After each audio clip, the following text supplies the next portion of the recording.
Ang mga tradisyonal na aktibidad sa traslasyon ng itim na Nazareno sa Quiapo sa Enero. Pero mayroong mga pagbabagong makikita kabilang na ang disenyo ng andas. Nakatutok si Mariz Umali. Pagkatapos ng 3 taon, magbabalik na muli ang tradisyonal na traslasyon ng mahal na itim na puong Nazareno sa January 9, 2024. Kaya puspusan na ang paghahanda ng Fiesta at Procession Committee para maging maayos at mapayapa ang prosesyong inaasahan daragsain ng mas marami pang deboto. Sa panibagong walkthrough kanina sa magiging ruta ng prosesyon, ininspeksyon ng mga nakaharang na kable, sanga ng puno at mga bukas na manhole. Nung nakaraan ay mga almost 22 million yung mga debotong dumagsa sa ating traslasyon at inaasahan natin na abot ng ganong kalaki o mas malaki pa. Maging ang andas ng Puong Nazareno planong baguhin ng komite.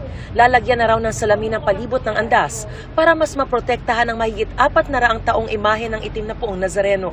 Pero nakausli ang dulong bahagi ng krus para mahawakan pa rin daw ito.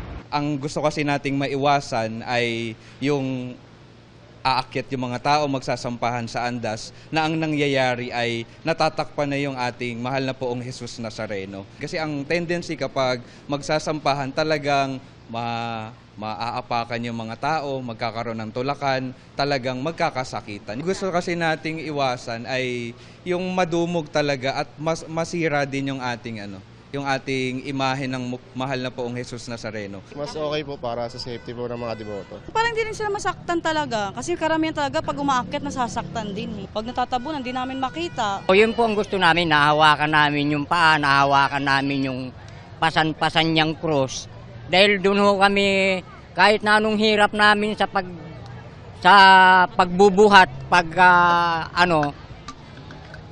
yun po ang ligaya namin, nawawala po lahat yung pagod namin.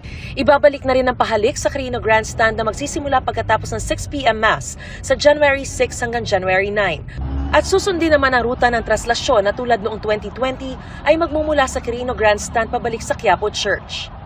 Magsagawa man daw ng mga pagbabago sa tradisyonal na traslasyon, pangunahing layon lang daw ng simbahan ang mas maliwanag na maipakita at mas maramdaman ng mga deboto at mga mananampalataya ang itim na Poong Nazareno sa lahat ng nadaraanan nito para kahit hindi nila mahawakan ay ganap pa rin nilang maranasan ang pagsama ni Jesus sa kanilang paglalakbay sa buhay.